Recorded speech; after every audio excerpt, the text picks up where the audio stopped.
All right, we have a game here. So I have white against a 2200. That is going to be a challenge.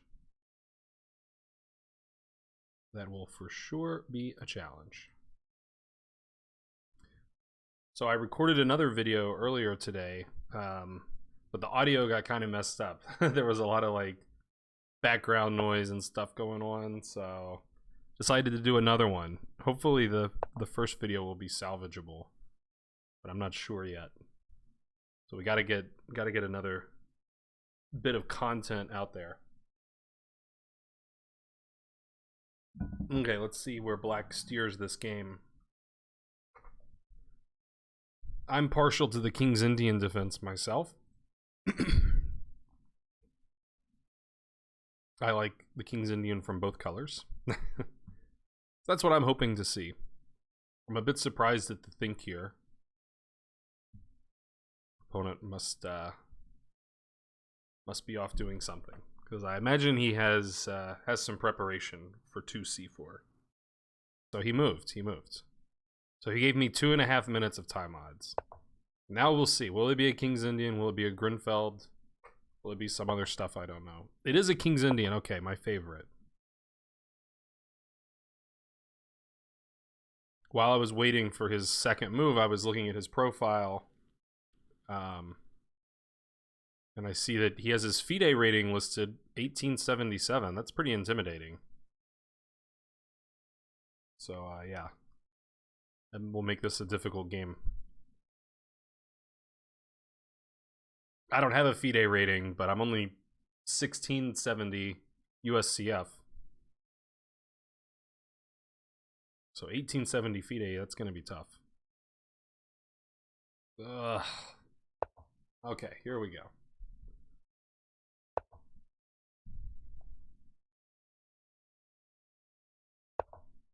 All right. Do we have a game of chess starting now?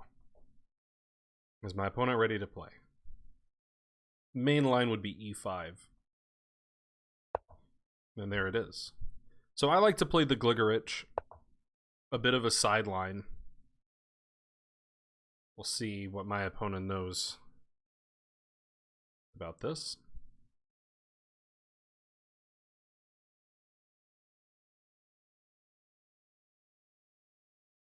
The book move is, or the main book move is knight g4.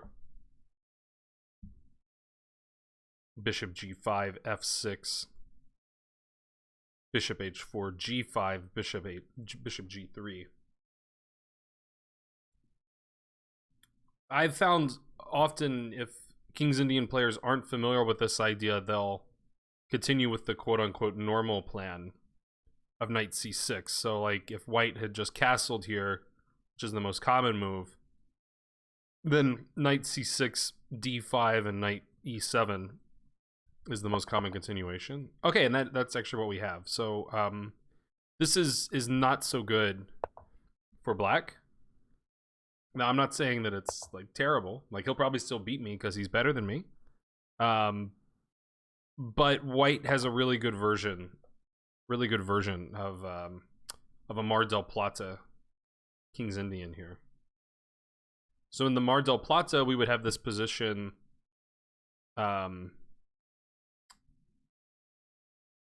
Except for my king would be castled, and my bishop wouldn't be on e3 yet.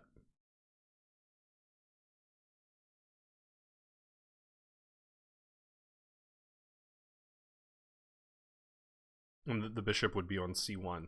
So this is an improvement because the bishop gets to sit on e3. And in the Mar del Plata, black likes to do a pawn storm, which looks like is what he's going for here. That's a little bit less effective when my king is not on g1. So part of the idea of the Gligerich is just to not castle and just not care.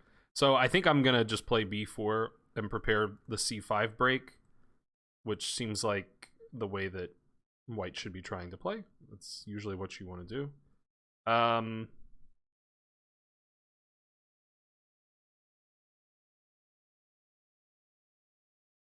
Seems good enough to me. And yeah, f5 is always going to be met with f3.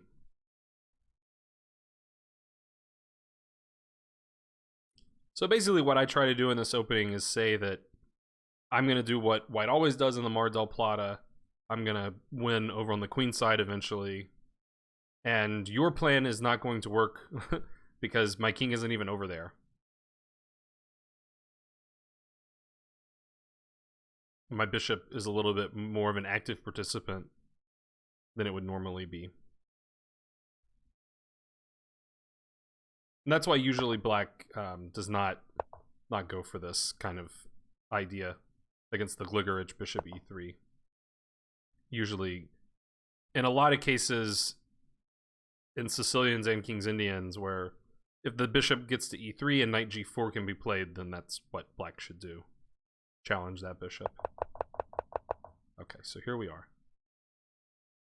I had this position the other day, and I found myself wondering what I was going to do if black takes. I'm sort of inclined to take with the knight, because the knight looks rather... Okay, this is a common idea in the bayonet attack, which is e4. Probably just a3. What's the downside to a3? Yeah, actually, normally in the bayonet attack, bishop a3 is the move.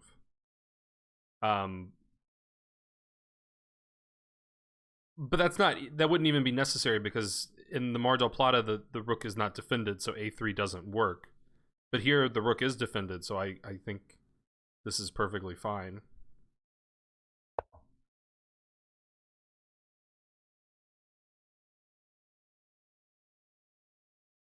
We just want to support a pawn on b4 so that we can get c5 in.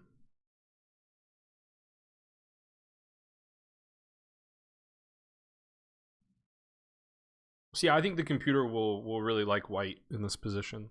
I mean, the computer always likes white in a King's Indian, but even more so here than in a normal King's Indian.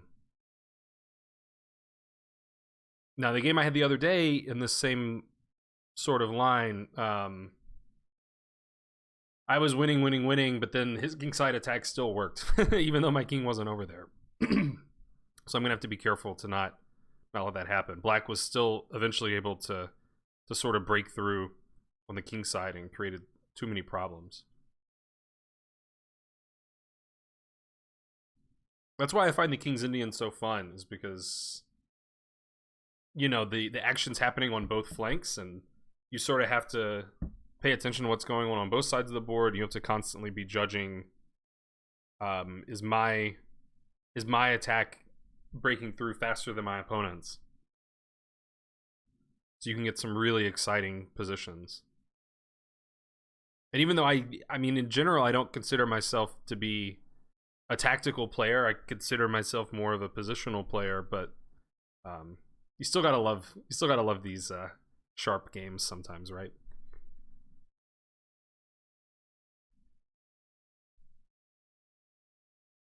So I have a good position. I feel like I know the ideas, and I'm ahead almost 8 minutes on the clock. Usually I'm down 8 minutes on the clock at this point. So really things are going pretty great. King h8. That seems a little unusual. I mean, I guess this does happen in the Mar del Plata, but not usually this early. I'm not super sure what that is all about.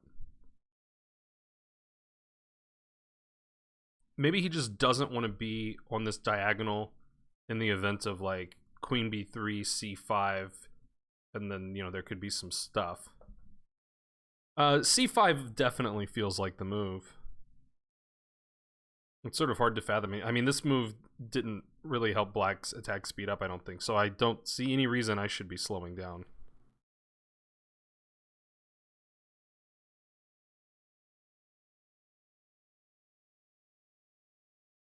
Yeah, let's go ahead and get it rolling here.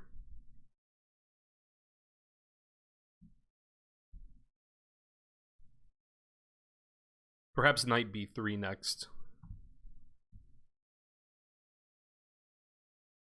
Just try to increase the heat.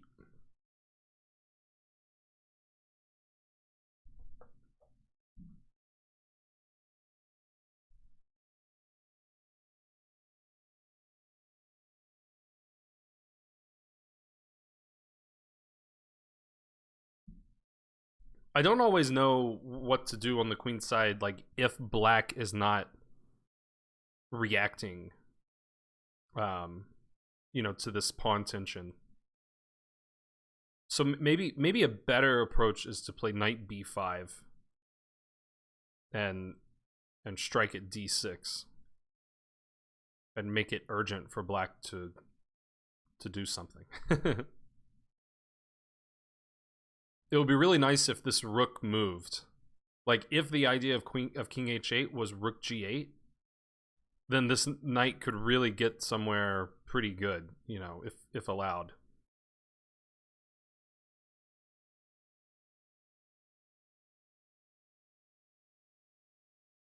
I do think I want one of these knights to stay put, because I think if there's a capture here, I would like to be retaking with a knight. The knight just looks so good on e4. It's a permanent outpost. It's putting pressure on d6. So that also leads me to thinking knight b5. Let this knight stick around, and then this knight can go this way.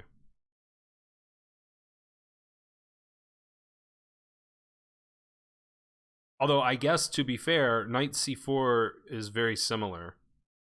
It's also attacking d6. And maybe it's an improvement because it's also striking at a5.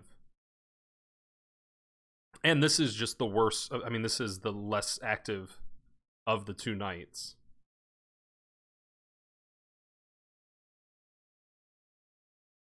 So improving your worst piece. Okay, well, probably I'm just taking this way now.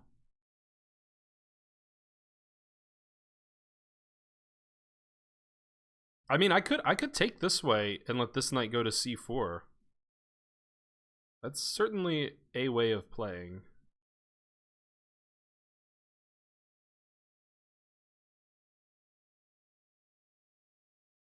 I could also take here first.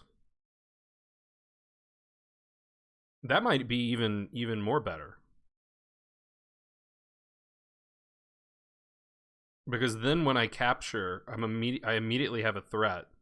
And then this knight comes to c4. Like, I'm assuming this knight will move, allowing the queen to defend. But then I bring the other knight.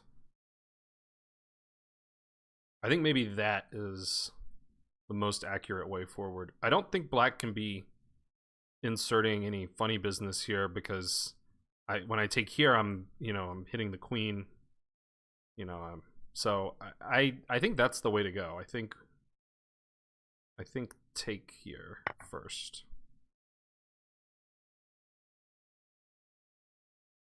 Then knight d takes e4. Oh, no, I'm sorry, knight c takes e4.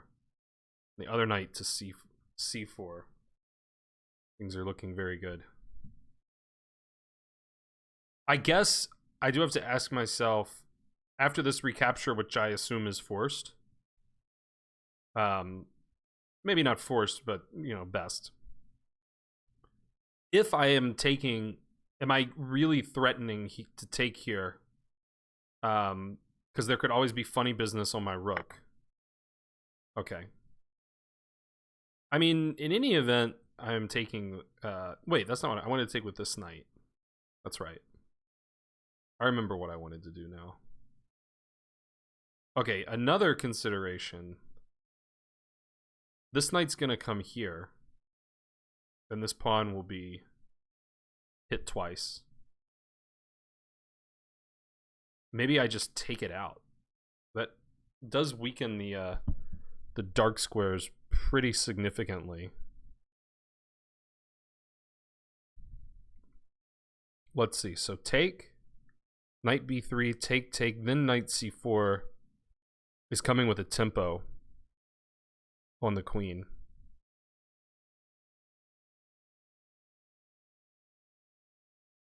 The queen can't infiltrate anywhere, and I should be taking d6 next.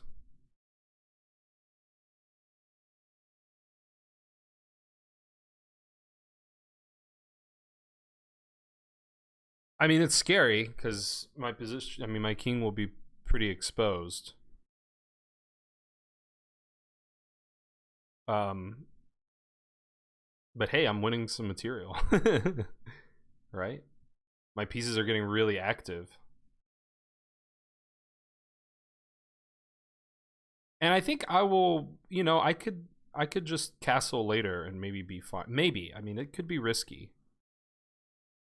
Considering that in that line I won't have the dark square bishop around.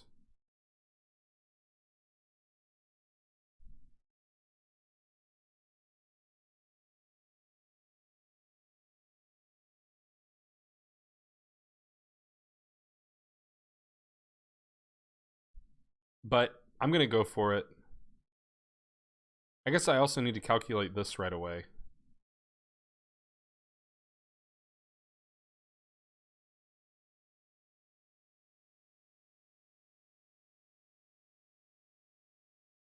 Man, there's a lot going on. Actually, I guess that is what will be played. Because the bishop will be attacked and loose. That's an argument for taking with this knight that defends the pawn. I guess that's what I should do. It would be really nice to get all the knights in there. But when I take here, the pawn's defended twice. Knight b6, I don't even have to blink. I can just, you know, go about my day. So I guess that's what I should do. After much consternation. I think that is the way to go.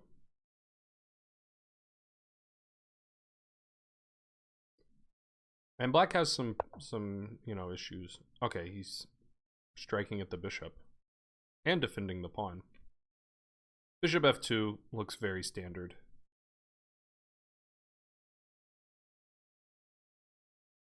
The knight might come in here. I think that can be dealt with.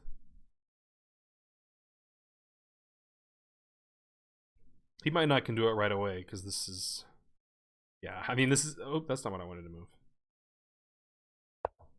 This could get pretty wild.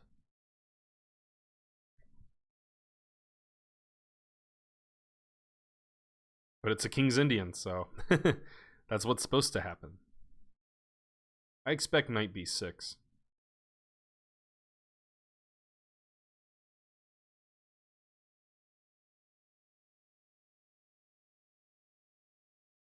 I mean, if I really, really wanted to spice things up, we could even start going for some H-file attack.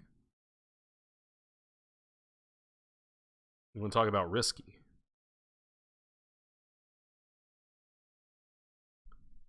Also, knight b6, my queen could get a little overworked. Like, if I do nothing, and he takes here, take, you know, if I have to recapture on a1, I'm not defending d5 enough. Wait, what am I talking about? I was thinking that he had 2 attackers on this, but he doesn't.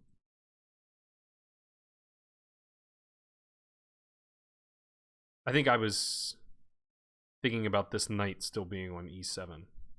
But it moved, so it's not on e7. Well, I still have a big time advantage.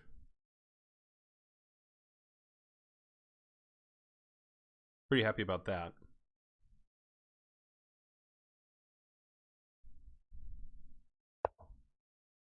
Okay. Challenging my knight.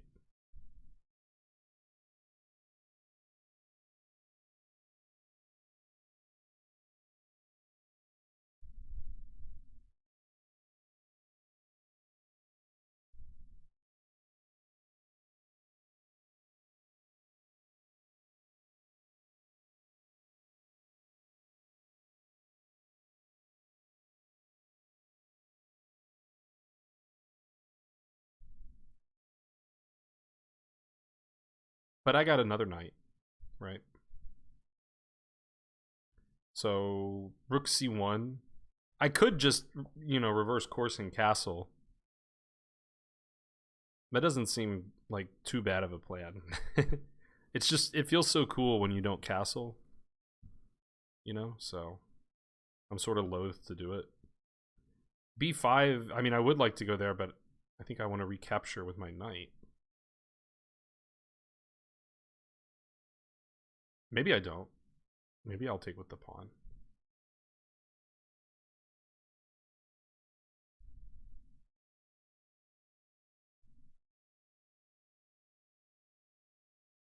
I mean, rook c1 seems fairly safe.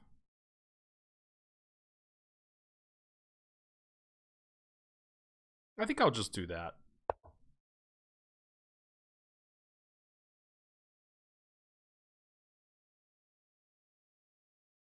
This knight might come in now.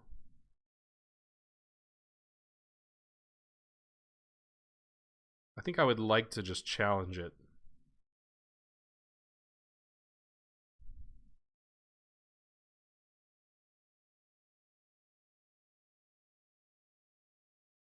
I mean, this is a problem for sure. Combined with the bishop and the pawn, you know, that's a pretty strong square for the knight. Even if, I mean, part of the problem is even if I eliminate the knight, this pawn will be strong. The bishop's improving in scope.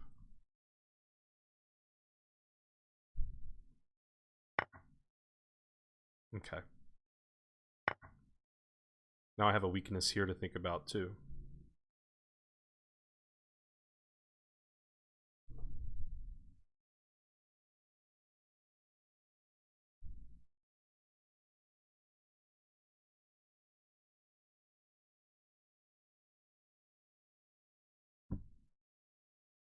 I did notice there's some, it's not working now, but there's some tactical potential here.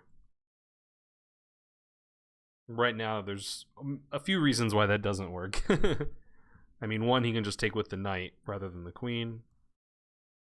And two, the rook is defended. I mean,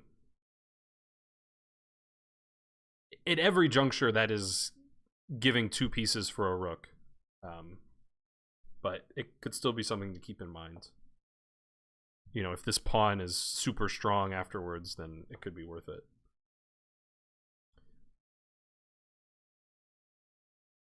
He would probably like to try to target this weakness, but I'm not sure how he can go about it. Probably just castling is my next move. It definitely seems like it's gonna need to happen at some point. You know, at this point, so.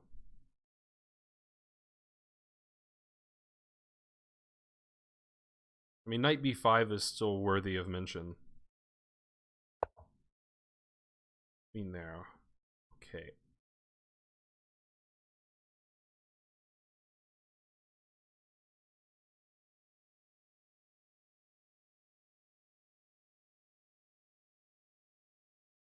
Yeah, I mean, knight b5 is pretty spicy looking with rook c7 coming.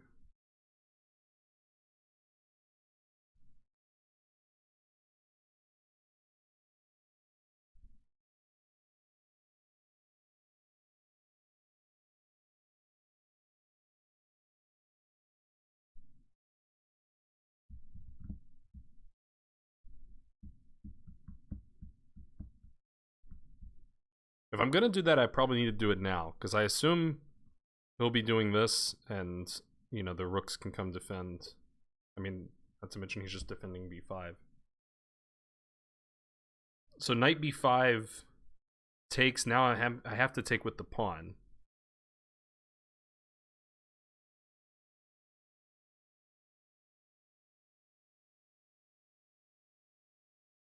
Could get a little scary letting this rook see the world.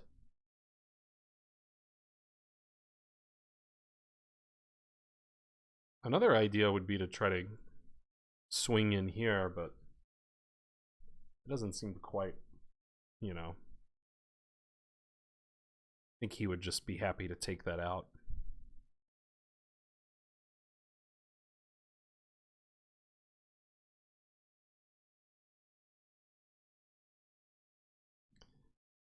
Okay, I think I'm feeling brave. Let's go for it.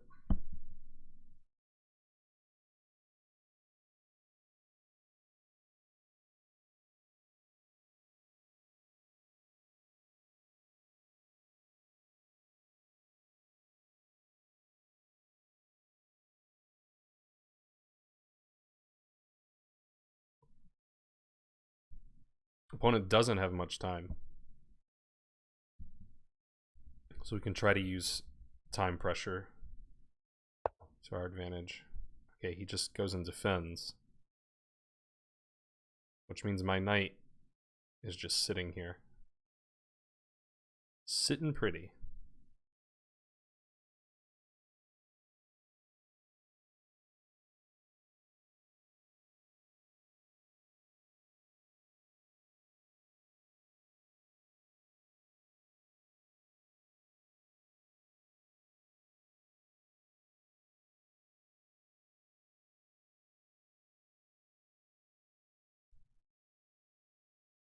I think just castle. I mean,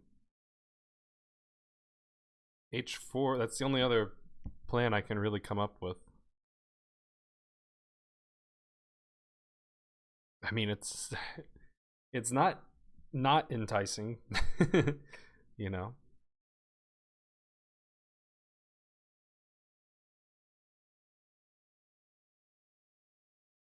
Also gives this knight maybe a more stable jumping off point. Bishop b6, you know, try to insist here.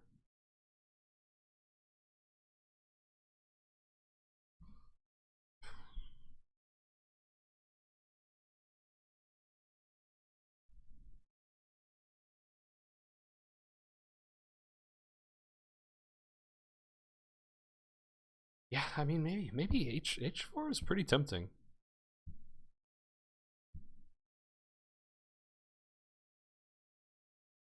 Like, I sort of don't know what Black's plan is.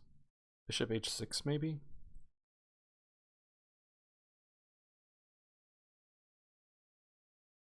Bishop h6 makes sense.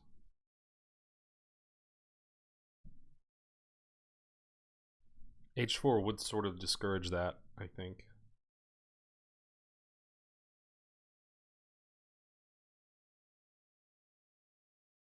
Okay, let's just be bold. Last consideration, am I worried about weakening g3? I think not, because this knight is just so glued in there. Okay, let's just go. I mean, the time situation also kind of, you know, makes it a little less likely that if this move is bad that I'm going to get punished. I was just going to play rook c3, keep an eye over the e3 square. That's really what I'm worried about, pieces getting there.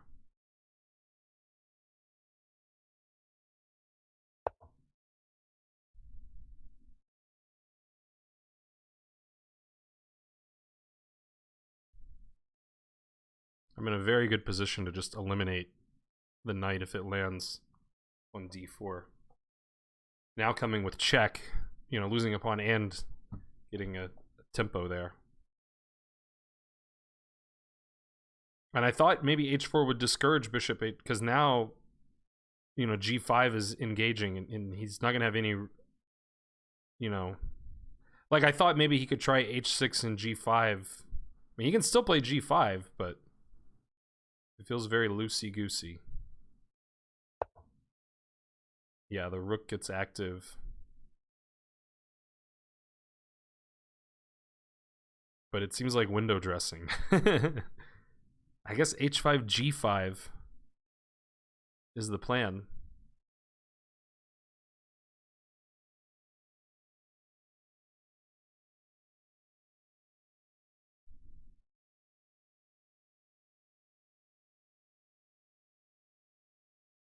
g4 is even interesting. The knight doesn't really have anywhere to go. You can't go to g7 because of g5.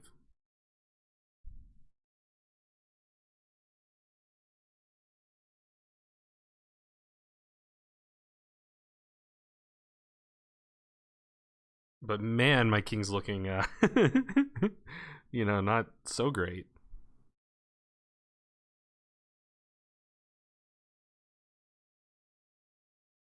But, okay.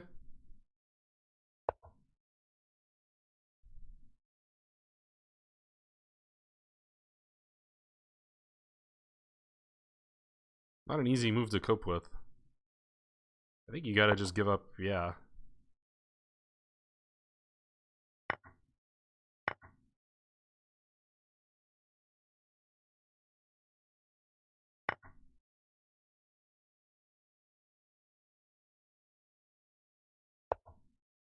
Ooh. Where's the breakthrough here? I can play knight f6 because this bishop is lacking some defenders. Oh, but this just traps the bishop as we discussed before.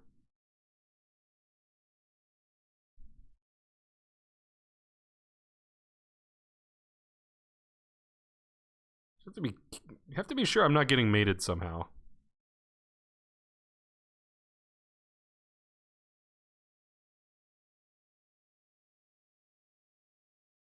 Okay. I don't think I am.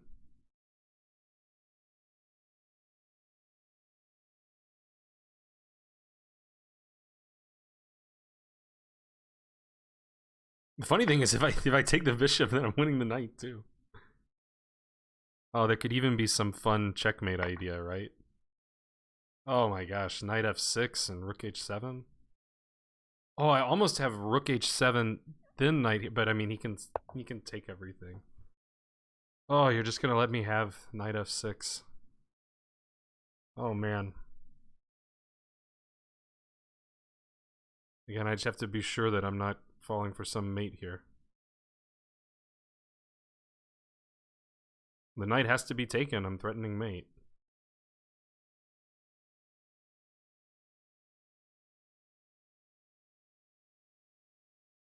Okay. I guess h5 could be played. I'm winning the knight. Okay. I mean, like I said, I'm worried that I'm missing something because the position's so weird. But it looks too good.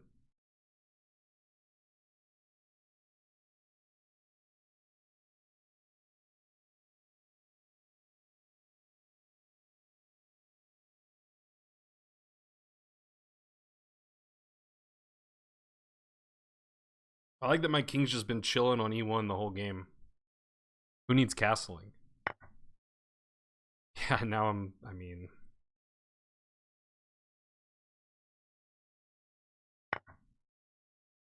winning more material.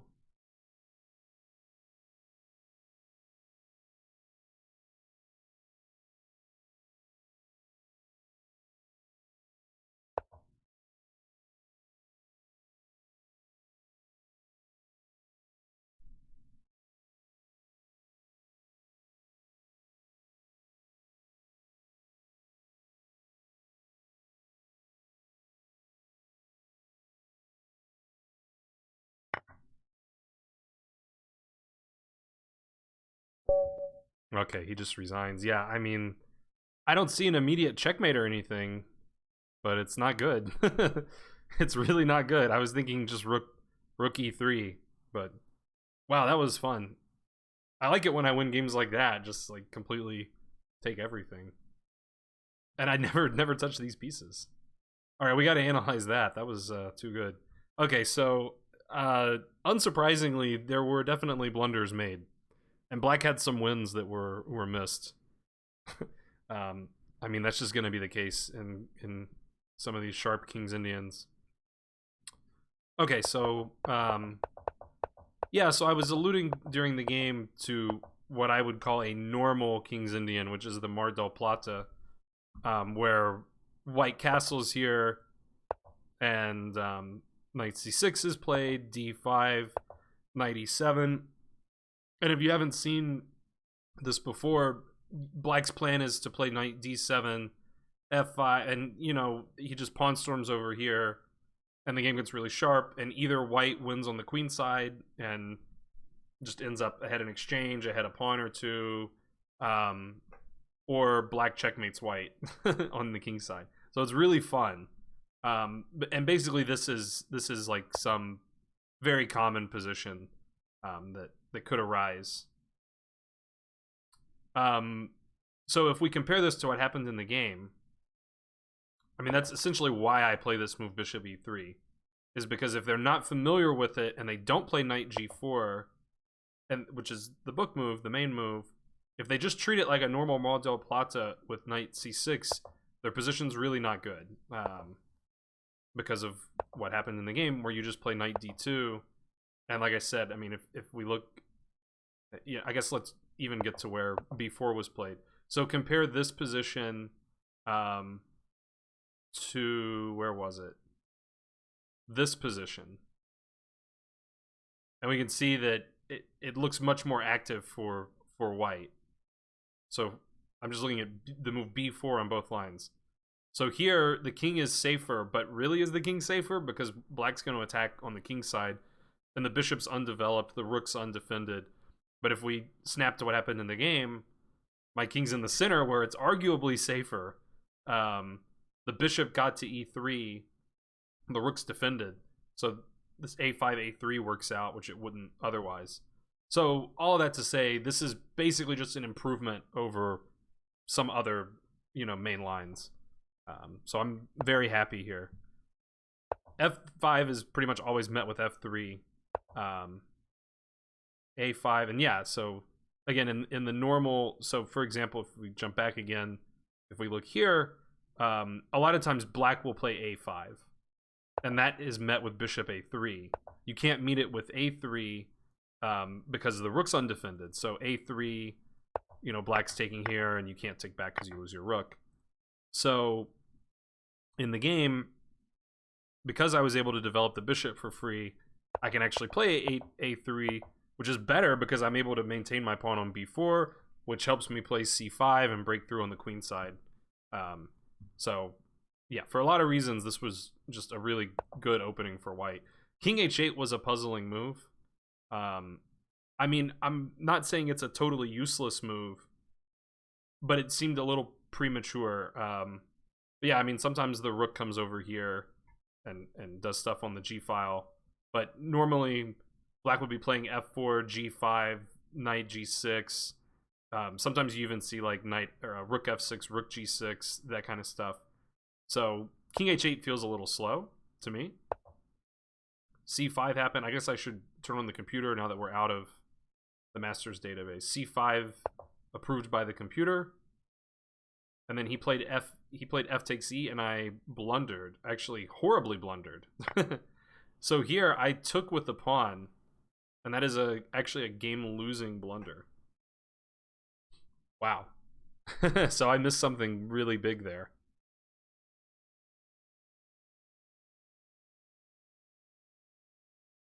I mean, I analyzed if he takes on f3. I thought I take the knight. I guess he can take the bishop.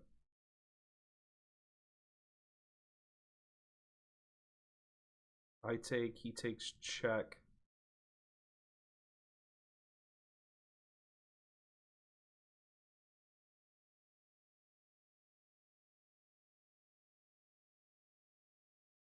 And somehow that's all coming out in black's favor?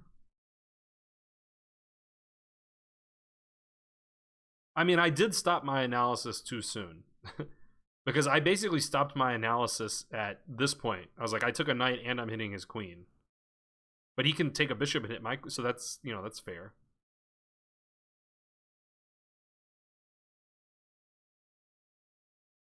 I think the problem might be that this pin is gonna... I don't know. It's hard to say. I can't figure it out.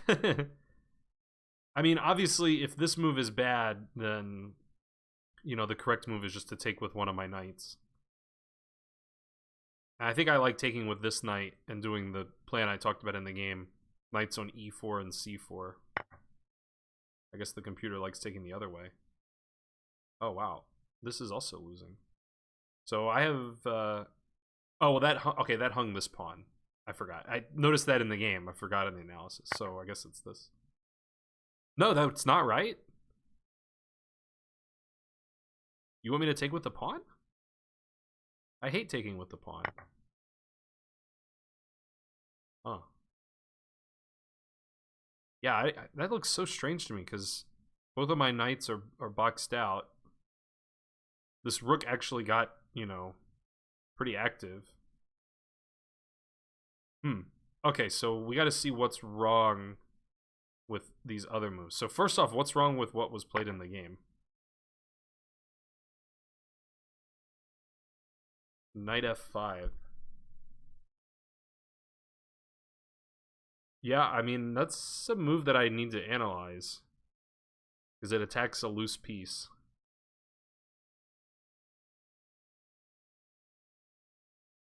I guess I just forgot that, like, black isn't required to recapture, you know. I only looked, the only moves I analyzed were pawn takes pawn and this pawn takes that pawn. Which are both winning for white. So knight f5. I mean, can I throw in something here? I think I could. But maybe that's not helping me that much. Wow. I mean, I sort of believe... I mean... the problem is that I don't really have a good square for the bishop. Because if I ever play bishop f2, then there's e3. I guess this is the crux of the problem. I can't go to this square, you know, or these squares. And if I go to c5, I just am immediately kicked with b6. And that didn't change anything. Yeah, I guess I just lose a piece. And I can't... All the alternatives are bad too, I guess. Because I could try to defend my bishop. Knight c4 definitely doesn't... Well, okay, I mean, I guess it still is a thought. Yeah, so what... I guess taking this doesn't change the situation. Is that... I think that's the argument. Wow. Okay, so... Forget the pawn exchange for the moment. What happens... Like, I could play bishop g1 too. Like, that is a very sad looking move. But, like, it's legal. It doesn't seem like it loses a piece. So what happens if I do that? ef3. I guess white's king is just coming under too much fire. And knight takes d6. Yeah, I mean, we're down a pawn. And yeah, I can believe it. I can believe it. So that's a really tricky resource that black had. So my lapse in understanding was that this bishop that I kept extolling the virtues of on e3 is undefended. And that can be exploited. So I need to notice when my pieces are undefended. Luckily for me, my opponent missed that. He's completely winning if he plays knight f5. I guess we should look at the other possibilities, like knight f1. I assume it's the same sort of thing. Just take on f3 and take d6. Yeah. Here it throws in this capture too, but don't know that it makes a big difference. Black's winning in either case. Just strategically winning. Okay. And it still wants to take with the pawn. Yeah, I mean, I guess that's my other question is why is this... Oh, I know why that's bad, because it hangs that pawn. And this just isn't so good. AB4. Now it is thinking about throwing this in, but okay, let's just recapture. I mean, this is a game. It's still giving white an edge.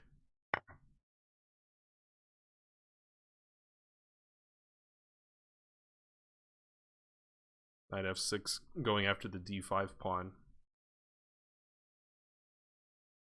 And the computer doesn't even defend it. It just plays... It just castles. I guess we can't defend the pawn. I guess there's nothing we can do. We could play d6. I mean, I probably would play d6.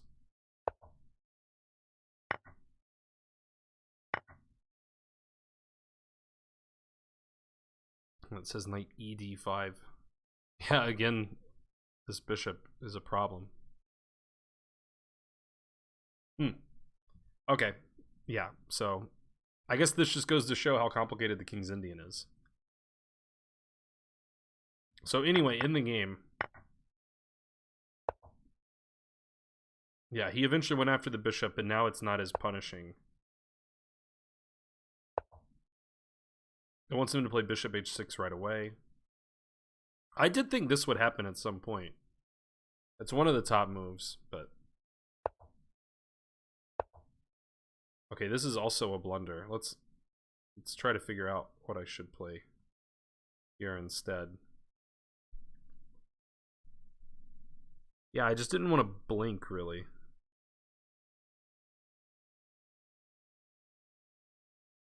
Why not just take... Yeah, shouldn't I should just take the knight. Just take and bring the other knight here. I guess I didn't do that because I was dreaming of getting to c7. But, I mean, these knights are superfluous, you know. There's not really enough room for both of them. And I guess this plan just doesn't actually... There's nothing that works by force there, I guess is the problem. So am I right? Nope. Oh, okay, it's a good move.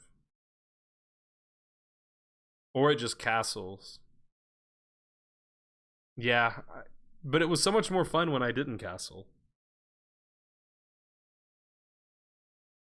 Okay, so then he had an advantage here for a few moves. And then yeah, he played another sort of mysterious move, Queen e7. It still wants bishop h6, which was eventually played. But you know. Okay, and I went this route. It doesn't mind that too terribly much.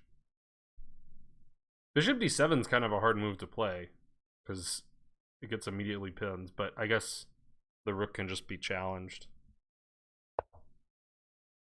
Yeah, and he ended up going in reverse. He was low on time already. G4 is good. I think was it here that I started looking at g4? No, it must not have been. But yeah.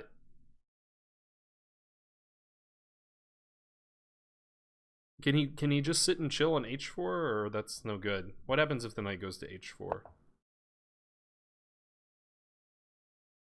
I mean, then I could do tricky stuff where the queen's overworked. It says just castle. I mean, wherever the knight goes, it's sort of a dead piece. Doesn't really have any moves, so. Oh yeah, okay. I mean, I'm not too surprised the computer says h4 is a mistake. In practical terms, I think it was good though, because that put a lot of pressure on my opponent, and he didn't have much time to figure out how to defend against this. It says rook c3 or rook a1. I just figured, you know, there's some coordination on e3 from black. Let's try to defend it. It says this is a game-losing blunder. Oh, I didn't even see the bishop was just undefended. I can just take it. So this falls under the category of when you see a good move, look for a better one. I saw g4, and I saw that was a good move. And it still is winning, but, I mean, this is a bishop. This is a free bishop. You gotta take the free bishop. Oh, I didn't mean to go that far ahead. We're here.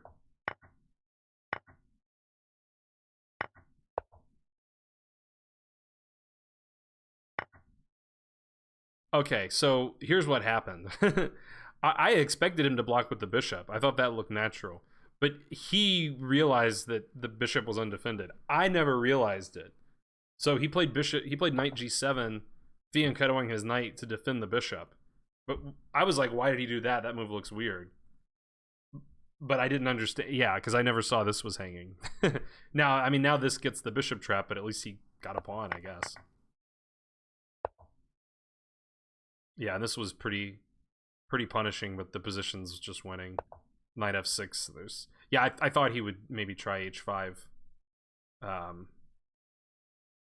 yeah, I mean, I just take it.